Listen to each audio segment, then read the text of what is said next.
We all know Napoleon Bonaparte, the military genius, the emperor, the man who redrew the map of Europe.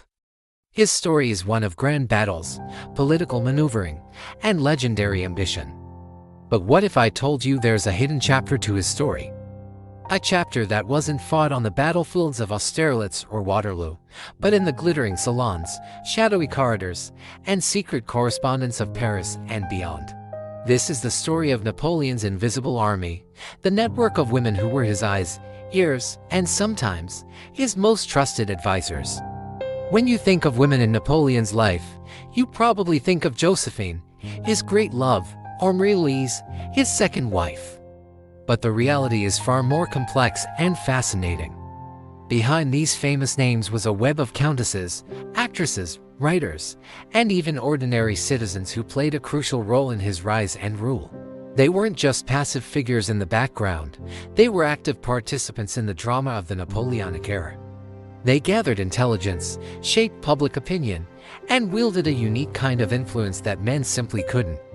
To understand this network, we first need to understand the society of the time. The French Revolution had turned everything upside down. Old hierarchies were shattered, and new paths to power emerged. In this chaotic and exciting new world, information was the ultimate currency. And who were the masters of information? The women who ran the Persian salons. These gatherings weren't just parties, they were the nerve centers of the city. It was here, over coffee and conversation, that political alliances were forged, reputations were made or broken, and secrets were exchanged. Napoleon, a master strategist, recognized the power of these salons early on. He knew that while his generals could win him battles, it was these women who could win him the hearts and minds of the people. One of the most prominent figures in this circle was Madame de Staël. A brilliant writer and thinker, she was initially a supporter of Napoleon, seeing him as a liberator. Her salon was the most influential in Paris. However, their relationship soured as she grew critical of his increasing authoritarianism. She became his intellectual rival, a voice of opposition he couldn't simply silence with force. Their battle was one of ideas, fought in books and pamphlets, showing just how much Napoleon valued and feared the power of an influential woman. But not all the women in his network were opponents. Many were devoted allies. Take Hortense de Beauharnais, Josephine's daughter and Napoleon's stepdaughter, whom he later made Queen of Holland. She was more than just royalty, she was a clever and loyal agent for her stepfather. Living in Holland, she provided him with crucial insights into the political climate there, acting as a bridge between the French Empire and its satellite kingdoms. Her letters were a vital source of information, a personal intelligence report that helped him manage his vast empire. Then there were the spies, the women who operated in the shadows. The very nature of their work means many of their names are lost to history, but their impact was undeniable. In an era where a woman could often go unnoticed, they could infiltrate enemy courts, listen to conversations in high society circles, and pass along vital military and political secrets. They used society's expectations of them as a cloak of invisibility. Who would suspect the charming Countess at a Vienna ball of being a French spy? Napoleon's chief of police, Joseph Fouché, was a master at utilizing these female agents, building a network that stretched across the continent. These women weren't just gathering gossip. They were providing the kind of intelligence that could turn the tide of a war. The world of theater and arts was another key battleground. Actresses and opera singers were celebrities of their day, with immense public influence. Napoleon understood the power of propaganda and culture. He personally patronized certain actresses, not just for their talent, but for their ability to shape public perception by ensuring that the plays and operas performed in Paris were patriotic and supportive of his regime. He was essentially running a state-sponsored media campaign.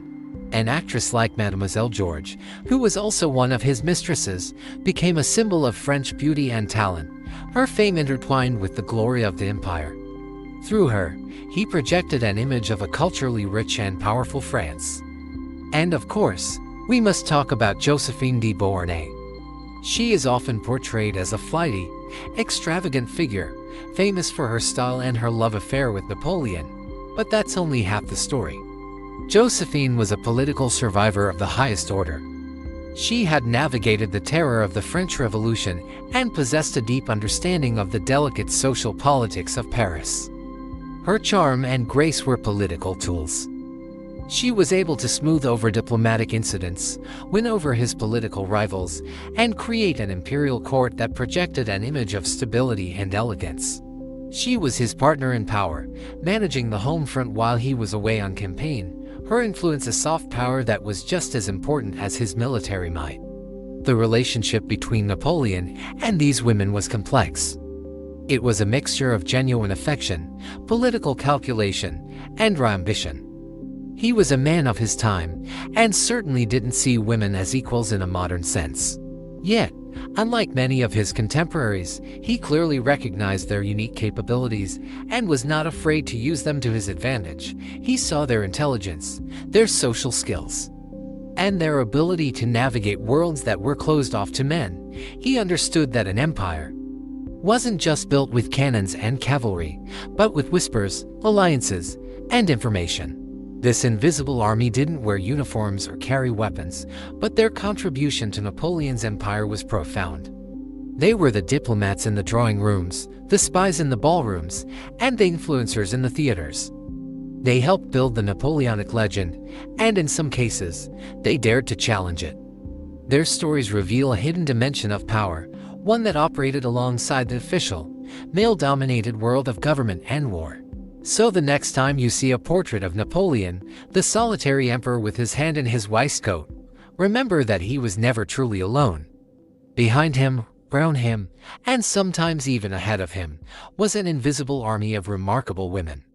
They were the secret architects of an era, and their stories are a crucial, often overlooked, part of history. By remembering them, we get a much richer, more complete picture of the man, the legend, and the empire he built. Thank you so much for watching. If you found this hidden history as fascinating as I do, please hit that like button and subscribe for more stories that you won't find in the textbooks. Let me know in the comments which historical figure as invisible army you'd like to learn about next. Until next time, stay curious.